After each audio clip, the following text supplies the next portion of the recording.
I hope they lost sleep. I do hope they lost sleep in them multi-million-pound bedroom squads. England had failed again, but at least they'd set a new record. Most penalties saved in a World Cup shootout. Good work, boys. John Terry in England were going home, but he did find the time to congratulate clubmate Paulo Ferreira and maybe ask where his wife was. Was it bad luck? Was it bad technique? Or can we somehow blame the wags? Get the worst players to take them. That's what you need to do. Get the worst players to take penalties, yeah? Because history proves that the best players always miss.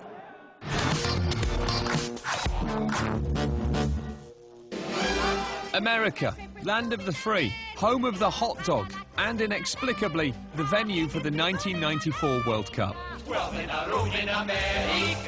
Personally, I don't think the World Cup should have been in America. They don't like football. They call it soccer. I guess it was slightly controversial that America got the World Cup in '94 anyway, because you're a bit like, they don't play football, why are they? Fine. But then you think, they put on a good spectacle. And what a spectacle the opening ceremony promised to be. There were balloons, there were people in traditional costumes, there was even Diana Ross. What could possibly go wrong?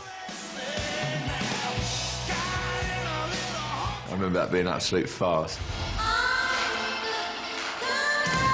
Motown's answer to Frank Lampard made a lung-busting run the length of the pitch, whilst at the same time, amazingly, singing without moving her lips.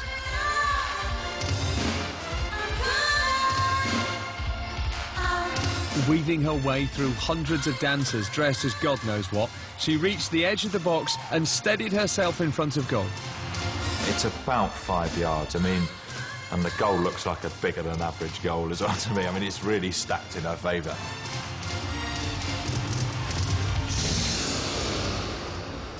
She spoons it horribly off to the left. I don't know whether Waddle had been coaching Diana Ross when she took that.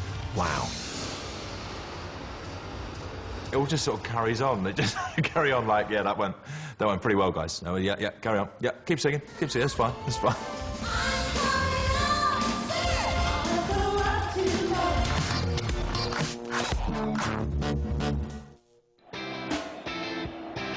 We've got used to seeing outrageous diving in football. But back in 1990, it was as foreign to us as drinking in moderation. I think 1990 was when the diving became really prominent, and it was blatant, and it was people throwing themselves to the floor. And nobody was throwing themselves more creatively than Germany and their striker Jürgen Klinsmann.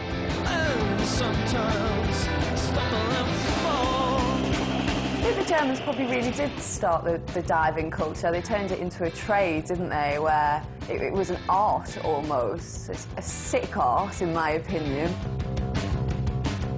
Klinsmann was doing triple salchos. He wasn't just going down slightly easily. He wasn't being nudged and it's a foul and he wanted to prove it to the referee. But these triple salchos and the kind of extra movements that he put into it were just embarrassing. Klinsmann gets brought crashing down. He didn't realise that it was a problem. He felt he was doing his job as a striker, which is either to score or make sure that your opponents get sent off, or you win a free kick, or if you can do both at the same time, even better. Deception is part of football, and the Germans were just first to get there, I think. But of course we would never indulge in such antics, would we? Did Michael Owen dive against Argentina? Yes. Possibly. It's open for debate. No, it's not, because he did it again.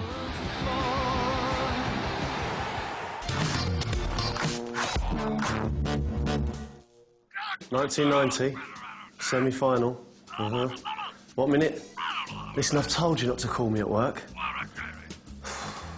Here's my mum's favourite World Cup shot. In 1990, one man played his way into the hearts of the nation. I think everyone fell in love with Gazza in that World Cup. And it was so exciting to actually have a player as good as him. He was just that crazy, idiotic Geordie lad who You know, everyone's got a friend who's a bit touched, and he was everyone's friend who's a bit touched. He was traditionally British, he was mad as a March hare, but he was a genius. The lovable Geordie was the best thing to come out of Newcastle since coal. The carbon-based fuel, not Cheryl. And he'd taken England to a World Cup semi-final. Gazza was on fire in that tournament, and that match he was on fire. Not literally. But like most things in English football, it was all about to go wrong and end in, well, tears. And in the end, the German bench get up and protest at Gascoigne's last challenge. He has actually, Gascoigne, got a yellow card. Oh dear me. He's going to be out of the final if England get there.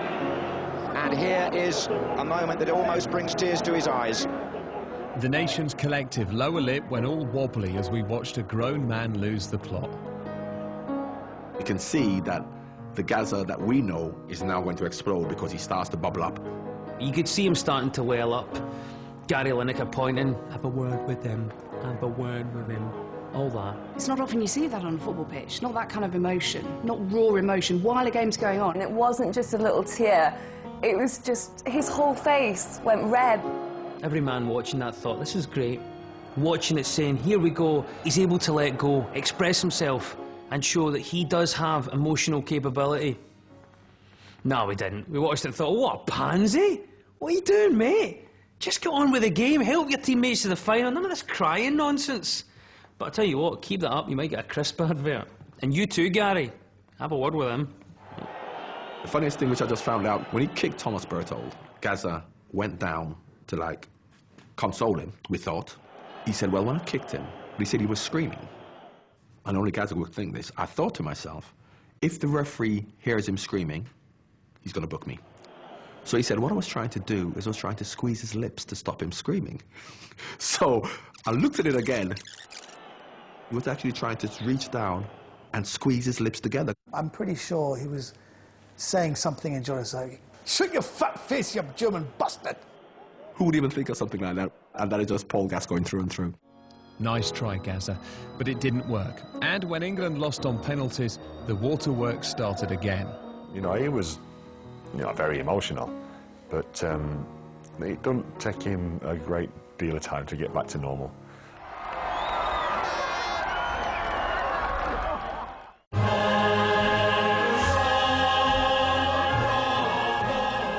When the world tuned in for the 1998 final between France and Brazil, a collective gasp could be heard across the globe. We've just had the surprise news, I suppose the shock news, that Ronaldo will not be in the Brazil 11 for tonight's match. David, we have to start with the big news that Ronaldo's not playing. Desmond, I've never had anything like this in my career. The scenes in the commentary boxes for the last 45 minutes have been absolute mayhem and chaos. In come the team sheets, no Ronaldo.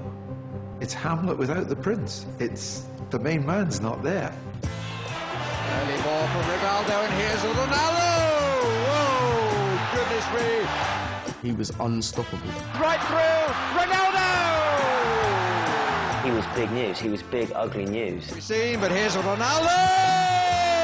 He was expected to light up the final, but when he and his team were nowhere to be seen, Motti went into meltdown. For the first time in the World Cup, Brazil have not come out to warm up on the pitch. It's all a bit sinister. It was the World Cup's very own X-Files moment, but instead of Mulder and Scully, the BBC had Hill and Ginola. It could be an argument going on in the dressing room, which has caused the problems that John has sort of half suggested. It's a big news for the French team because Ronaldo is very, very important for the Brazilian team.